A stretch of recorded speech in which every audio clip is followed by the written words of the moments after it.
beda banget. Oke, kita jalan bareng, iya nggak apa-apa, kita ngobrol. Sampai akhirnya aku kayak nggak kuat, aku nangis. Aku udah banget gak bikin video, jadi aku lumayan deg-degan. I'm so sorry. Hai guys, welcome back to my channel. Jadi di video kali ini kita bakal bahas tentang culture shock kuliah dan tinggal di Melbourne. BTW buat yang belum tahu, kenalin aku Yohan. Aku sekarang lagi cari kerja full time di Melbourne. Aku dulu student di sini. Aku belajar Bachelor of Arts, majoring in International Relations, dan sekarang lagi kerja kasual sambil nyari hopefully kerjaan full time di sini. This is my first video in 2025. I'm so excited. Semoga tahun ini aku bisa lebih banyak bikin video lagi ya, nggak kayak selama ini uploadnya cuma 3 bulan sekali atau nggak bisa sampai 7 bulan sekali gitu. Ya nyenggol diri sendiri aja sih konsepnya. Aku udah hampir tinggal di Melbourne sekitar 3 tahun, jadi udah lumayan lama juga lah ya. Aku udah tahu beberapa hal tentang Melbourne. So yeah, let's go. Daripada kita lama-lama, langsung aja kita mulai ke videonya. Oke, jadi poin pertama, culture shock pertama adalah begitu aku nyampe Melbourne, aku turun dari pesawat, aku langsung merasakan anginnya yang gila. Anginnya tuh kayak kenceng banget, kayak dingin, tapi pas summer, sekarang lagi summer, kadang tuh anginnya tetap segila itu meskipun anginnya panas, kayak zzz gitu. Don't make unnecessary journeys. Don't take risks on treacherous roads. Dan kalian tahu gak sih guys, cuaca di Melbourne tuh nggak bisa ketebak. Kayak prediksinya misalnya A, tapi bisa-bisa tiba-tiba hujan, atau nggak bisa-bisa tuh tiba-tiba kayak panas banget. Kayak gitu loh, emang nggak jelas. Faktor aku yang paling nggak suka dari Melbourne ini adalah angin Melbourne. Dan kalian tahu guys, pernah bahkan sampai ada orang yang bikin di TikTok, Melbourne tuh bisa satu hari kayak ada 4 musim kayaknya satu hari. Okay. Poin nomor 2, ini tuh sebenarnya basic ya, basic di luar negeri, nggak ada bidet guys. Yang semprotan di toilet itu tidak ada. Jadi kalau kalian kesini, aku saranin kalau kalian anaknya sangat mencintai bidet, kalian beli Chris Bidet. Aku beli di S1 ya, aku nggak endorse tapi kayak iya, kalian beli bidet. Nomor 3, ini tuh banyak banget orang yang nggak tahu. Bahkan aku cerita ke teman-temanku yang di Indonesia, mereka kayak, ah iya gitu. Karena ini kita bakal bahas tentang daylight savings. Jadi daylight savings itu, ini definisinya aku agak bingung jelasinnya gimana. Tapi intinya malam di sini tuh bisa kayak lebih lama gelapnya kayak gitu. Nah sekarang kita tuh lagi under daylight savings, jadi dimulai dari tahun lalu tuh 6 Oktober 2024 mulainya sampai nanti April tanggal 6 2025. Beda jarak jamnya Melbourne sama Jakarta tuh 4 jam, sedangkan nanti setelah April tanggal 6 itu bakal jadi balik lagi ke 3 jam. Pokoknya daylight savings itu agak membingungkan gitu loh, tapi intinya nanti tuh ya pas malam-malam jamnya tuh bakalan berubah gitu. Kalau misalnya daylight savingnya mau mulai, biasanya itu nanti jamnya berkurang 1 jam. Nanti harusnya jam 1 ke jam 2 jadi jam 3 gitu misalnya. Tapi kalau misalnya daylight savingnya berakhir, jamnya tuh bakal lebih nambah, harusnya jadi jam 3 tapi balik ke jam 2. Dan sekarang itu karena lebih lama gelapnya, sunset di sini hari ini aja ya, contohnya tanggal 16 Januari ini tuh jam 8.43 baru sunset, which is lama banget, dan gelapnya tuh masih lama ya guys. Jadi kayak ada plus minusnya sih sebenarnya. Kadang tuh lebih enak karena kalau pulang malam jadi kayak berasa lebih aman, tapi at the same time kayak energi kita tuh masih full gitu loh guys, karena belum segelap itu kan. Jadi kayak kadang mau unwind, mau tidur tuh kayak belum berasa malam, kayak gitulah pokoknya. Kalau kalian masih penasaran, kalian bisa mungkin searching di YouTube, di Google tentang daylight saving lebih lanjut. Poin nomor 4, ini juga beberapa orang banyak yang belum tahu dan kaget pas aku kasih tahu. Jadi guys, musim dingin di sini tuh bukan pas Desember, tapi pas Juni sampai Agustus. Kalau sekarang itu lagi summer, lagi musim panas. Aku juga baru tahu hal ini sebelum aku berangkat kayaknya. Cuman ya basically aku kayak what gitu kan, karena kayak orang-orang tuh pada white Christmas, pada putih-putih, salju banyak. Di sini tidak ada, biasanya adanya panas, matahari yang sangat terik ya kan, beda banget. Dan kalau yang nanyain salju, di sini tuh ada salju nanti pas Juni sampai Agustus gitu, pas musim winter, tapi cuma ada di gunung, di daerah tertentu gitu. Kemarin tuh aku pernah sempet ke Lake Mountain buat main salju pas aku tahun pertama aku kuliah. Kalau buat ski ada lagi gunung-gunung yang lebih proper lah, cuman Lake Mountain tuh nggak segitunya untuk ski, seingat aku ya. Pokoknya banyak guys, kalian bisa searching guys gunung-gunung di Melbourne yang bisa buat salju kalau mau lihat salju, dan itu tuh biasa Juni sampai Agustus gitu. Biasa Juli sih yang paling lagi saljunya turun-turun banget. Oke, poin kelima, kita tuh jalan terus guys di Melbourne, apalagi kalau kalian tinggal di city. Aku jujur anaknya nggak suka jalan, jadi aku sebenarnya agak kesel kalau temenku tuh ajak aku jalan, tapi kayak kalau sama teman-teman tuh jadi lebih nggak berasa gitu loh. Jadi kadang aku kayak oke, kita jalan bareng, iya nggak apa-apa, kita ngobrol gitu. Tapi kalau sendiri aku jujur aja ya, aku biasanya kalau sendiri aku naik tram atau nggak naik bus, tapi kayak kalau ada temen ya aku kadang malu juga sih, karena jujur public transportnya tuh bagus. Aku suka banget public transport di Melbourne. Kadang beberapa area pun yang di kota ada namanya free tram zone, jadi kalian nggak usah tap kartunya atau bayar pas lagi di daerah itu. Kartunya namanya buat transportasi di sini namanya Myki Card, jadi kalian perlu dan wajib punya kartu ini kalau kalian mau commute atau berpergian di sini. Next, poin ke-6, banyak banget burung di sini. Jadi kalau kalian sering lihat video di Europe gitu kayak ada turis kasih makanan terus burung-burung datang gitu-gitu, di sini juga ada guys. Burungnya tuh banyak banget. Kalau kalian lagi jalan di kota, apalagi depan State Lip itu udah pasti ada depan State Lip, dan ya pokoknya banyak aja deh. Pokoknya burung tuh kalian sangat mudah temuin dan mereka tuh biasanya bergerombol, jadi rame, dan kalau di foto lumayan cakep I would say. Terus poin selanjutnya nomor 7, ini tuh kayaknya orang nggak bakal kaget lah ya, karena emang Australia sama Indonesia kan beda kursnya, jadi kayak ya nggak kaget. Cuman ya menurutku ya, kalau kalian di sini sangat diyakinkan dan kalian pasti akan mengalami ini bahwa kalian kaget karena hampir semuanya di sini tuh mahal guys, karena emang beda ya guys, penghasilan orang di sini juga di Indo kan beda. Cuman kayak aku pas pertama kesini kaget banget, even sama harga tiket nonton aku kaget, karena aku tuh pecinta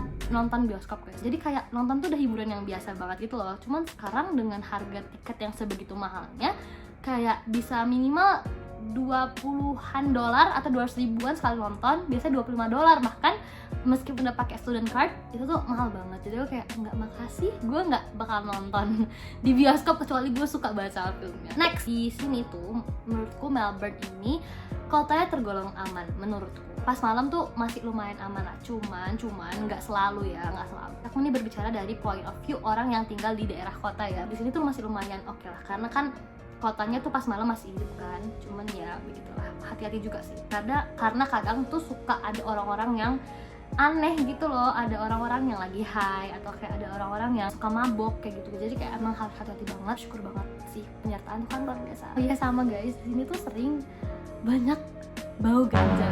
Setahu aku tuh nggak legal sebenarnya, tapi nggak tahu kenapa banyak banget bau ganja di jalan-jalan, bahkan guys di apartemen. Jadi hati-hati ya guys ya, hati-hati semuanya. Next, mall itu tuh lumayan cepet tutupnya. Contoh aja ya, aku ambil namanya Melbourne Central. Ini kayak mall gitu. Nah dia tuh buka jam 10 dan tutup jam 7 guys, setiap hari kecuali hari Kamis sama Jumat. Bahkan weekend dia tutup jam 7. Cuman kalau supermarket kadang mau tutup jam 10 atau jam 11 gitu. Jadi ya itu agak nyebelin guys, karena gue tuh anak mall. Jadi kayak kadang tuh kesel gitu loh. Cuman sekarang udah terbiasa, jadi kayak ya udahlah gitu. Lanjut, orang Melbourne tuh kadang suka banget namanya field trip. Jadi kayak mainnya tuh ke pinggir kota karena banyak wisata di sana. Kadang tuh suka ada festival-festival atau ada event gitu di mana-mana. Jadi kayak very alive lah kotanya gitu. Kayak contohnya kemarin tuh ada Taylor Swift Festival, ada Cherry Blossom Festival, kayak sports gitu lumayan kenceng juga di sini. Sekarang lagi ada Australian Open di sini. Next, ada namanya brunch culture. Jadi tuh orang-orang suka namanya brunch, jadi breakfast and lunch, jadi di tengah-tengah jamnya gitu. Ada kadang-kadang cafe culture, tapi menurutku lebih kencang brunch daripada cafe culture. And coffee culture, orang tuh banyak banget yang suka minum kopi di sini, dan kopi-kopi di Melbourne tuh katanya enak-enak banget. I cannot judge it myself though, karena aku nggak suka kopi unfortunately.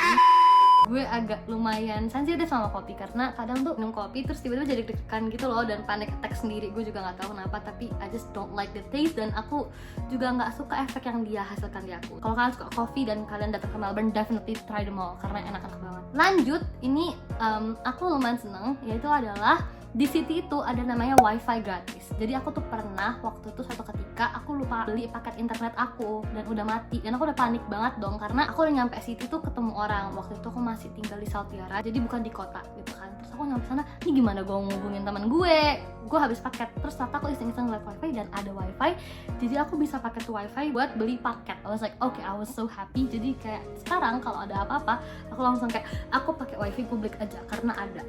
Next, ini tuh poin yang lumayan orang semua perantau ngalamin, karena di sini tuh apa-apa sendiri, apa-apa tuh mandiri dan lain-lain gitu. Sebenarnya nggak apa-apa sih, cuman tuh kadang capek kan. Jadi kayak you take care of yourself aja, you're on your own gitu ibaratnya. Tapi ntar tuh sering berjalannya waktu tuh jadi kebiasaan. Next adalah Melbourne itu multikultural banget. Jujur segala bangsa-bangsa tuh banyak banget di Melbourne. Jadi kayak kalau kalian dalam otaknya Melbourne tuh isinya orang bule semua. Nope, that's a very big misconception, karena banyak banget orang dari segala suku bangsa di sini guys. Even orang Indo banyak banget. Kalau kalian jalan di kota ya guys, itu tuh pasti kalian bakal ketemu at least 1 orang Indo. Jadi kayak sebanyak itu orang Indo di sini. Jadi hati-hati ya guys kalau kalian kesini terus kalian ngobrol tentang satu hal yang terlalu kayaknya nggak semua orang perlu tahu gitu. Terus kalian ngomongnya bahasa Indo, hati-hati guys, sekitar kalian tuh bisa jadi ada orang Indo. Karena aku pernah duduk di sebelah sini terus kayak mereka ngobrol tentang hal yang personal banget. Terus gue kayak, aduh kalian nggak tahu gue orang Indo sebenarnya. Tapi gue nggak enak. Tapi kayak gue kayak oke, pura-pura nggak tahu aja kayak gitu. Next mau bahas tentang homesick. Ini tuh kayaknya menurutku agak berat ya topiknya ya, but like it's okay, it's just a part of living abroad. Aku tuh awal-awal pas berangkat aku sendiri dan aku kayak ya udah gitu, oke ya udahlah berangkat gitu. Jujur aku nangis pas berangkat. Cuman pas udah nyampe tuh hari pertama doang yang berat. Setahun pertama itu sebelum aku pulang balik ke Indonesia buat liburan, aku kayak ya udah gue I'm fine, I'm okay, aku kayak nggak apa-apa sama sekali. Cuman guys, pas aku pulang ke Indonesia terus aku balik lagi ke Melbourne, itu aku kayak ngerasa berat banget. Itu tahun kedua guys, tahun kedua semester 2. Itu kayak, aduh Tuhan, hatiku sakit banget. Kayak maksudnya kayak ada yang berat gitu. Terus kayak aku tahan terus kan. Aku tuh anaknya nggak suka nangis. Cuman pas waktu itu berat banget sampai akhirnya aku kayak nggak kuat, aku nangis. Sejadi-jadinya di kamar, aku di lantai aku nangis. Oke, sedih dan lain-lain. Aku juga nggak tahu aku nangis kenapa. Karena kayaknya kepisah sama orang tua, terus kayak beda semuanya kan, beda-beda banget. Semua tuh kayak little things gitu matter. Karena emang ya nggak bisa dipungkiri meskipun di sini beberapa hal ada yang lebih enak dan lebih maju gitu, tapi tetap beda gitu guys sama negara kita. Semenjak itu nggak pernah homesick lagi sih. Aku lebih kayak ya kangen banget sama rumah, cuman nggak yang sampai nangis lagi gitu. Jadi aku udah pergi pulang tuh udah nggak yang nangis lagi. Itu tuh tahun 2023 aku terakhir nangis, dan 2024 aku nggak nangis sama sekali. Puji Tuhan ya, udah kebiasa berarti kan. Kalau lagi homesick menurutku jangan ditahan, jangan kalian tahan kayak udah gue tahan, gue simpen sendiri aja. Jangan, mendingan take your time, just cry it out, karena menurutku lebih sehat juga. Dan ya mau se-independennya apapun kamu, tetap bakalan ada soft spot pasti buat tempat dimana kamu sudah bertumbuh lama, ya gak sih? So ya it's okay and it's normal, jangan malu kalau kalian homesick. Terus kalau misalnya untuk masalah hubungan sama keluarga dan teman, usahain sering teleponan, sama-sama luangin waktu meskipun sama-sama sibuk. Aku tahu banget apalagi jarak Indo sama Melbourne tuh berubah-ubah kan, bisa 4 jam, bisa 3 jam. Iya kalau di Indo keluarga, kalau di luar negeri lagi kan kita nggak tahu ya. Bisa kok guys, bisa diusahain supaya tetap deket dan saling terbuka sama orang tua dan teman-teman gitu, masih bisa kok diusahain. Jadi buat yang putus gara-gara LDR, jangan ya Dik ya, jangan. Oke, aku bakal nyempetin waktu sedikit untuk bahas tentang perkuliahannya ya. Kalau perkuliahan, aku nggak terlalu bahas karena aku udah lulus. Cuman basically kalau di sini kuliahnya tuh jauh lebih chill dari Indo. Dari apa yang aku dengar dari teman-teman di Indo, I would say di sini sangat lenient, lebih chill, lebih santai, lebih nggak seberat itu. Contohnya, kadang tuh bisa berasa kayak teman sama dosen. Gak harus yang Pak ACC Pak. Pak ACC Pak. Enggak gitu, but like ya tergantung dosennya juga. Terus kalau misalnya lagi di kelas tuh jarang banget dosen nunjuk orang buat jawab pertanyaan. Kayak misal kamu coba jawab gitu, nggak pernah. Itu hampir nggak pernah. At least di fakultiku nggak pernah. Dan kalian tuh kalau misalnya mau ke toilet itu nggak usah izin. Kalau kalian mau telat datang juga ya nggak apa-apa. Tergantung dosennya ya. Tapi kayak most of the time lu nggak apa-apa kalau mau datang telat. Mau pulang lebih cepet pun nggak peduli biasa dosennya. Cuman kadang murid yang baik mereka bakal kayak izin ya, saya nanti bakal pulang lebih cepet ya, kayak gitu. Pokoknya they don't really care gitu, kayak yes, you do you lah ibaratnya gitu. Dan absen itu nggak selalu wajib, tapi kadang ada juga kelas yang dimana kamu tuh absennya dimasukin nilai gitu. Jadi tergantung banget sama mata kuliah dan sama dosennya. Selanjutnya ini tuh menurutku sangat culture shock buat aku, apalagi ketika aku lagi ngomong sama teman-temanku di Indo. Jadi kayak mereka tuh kalau di kuliahnya ada kayak WhatsApp group gitu kan buat kelasnya, kita nggak ada. Boro-boro ada grup kelas guys, grup mata kuliah. Guys, temenan aja, cari teman yang benar jadi temen aja pas di kuliah itu tuh susah banget. Temen dari kelas ya, banyak kan orang tuh dapat temen dari clubs or societies gitu, kayak organisasi lah, organisasi mahasiswa, atau enggak kayak dari ya karena kerja kelompok kayak gitu. Pokoknya agak lumayan susah menurutku, apalagi buat kita yang international students. Nggak tahu lah ya guys ya, tergantung orangnya juga sih. Aku anaknya introvert, so iya nggak bisa dipercaya banget juga. Cuman menurutku agak lebih susah dibanding di Indo. Kayaknya nih kalau gue jelasin panjang banget guys, bisa jadi another whole video tentang perkuliahan. Orientasi tuh ada juga culture shocknya tuh sendiri. The next one is kerja sambil kuliah tuh normal. Jadi banyak banget temenku yang dia tuh kuliah tapi dia kerja juga. Jadi kayak itu bukan suatu hal yang berat gitu di mata orang. Kalau misalnya di Indo kan agak jarang ya, kalau lu kuliah ya kuliah aja, tapi di sini enggak. Di sini tuh biasanya student-student tuh emang pada kerja gitu loh. Oke, next, kuliah itu cuma 12 minggu. Dan kita tuh ada beberapa kayak mid-sem break, swordback juga. Swordback itu 1 minggu sebelum ujian, which is exam week. Ada result day juga, dimana hasil nilai kalian semua tuh keluar. Dan yang terakhir, mata kuliah kita cuma ada 4. Jadi setiap semesternya cuma perlu ambil 24 credit points. Dan setiap unitnya itu ada 6 credit points. Aku tuh berbicara dari point of view Monash, jadi aku kurang tahu kalau universitas lain. Tapi seingat aku semuanya tuh mirip-mirip. Oke guys, that's all for today's video. Intinya banyak banget sebenarnya kayak culture shock yang aku alami di Melbourne ini.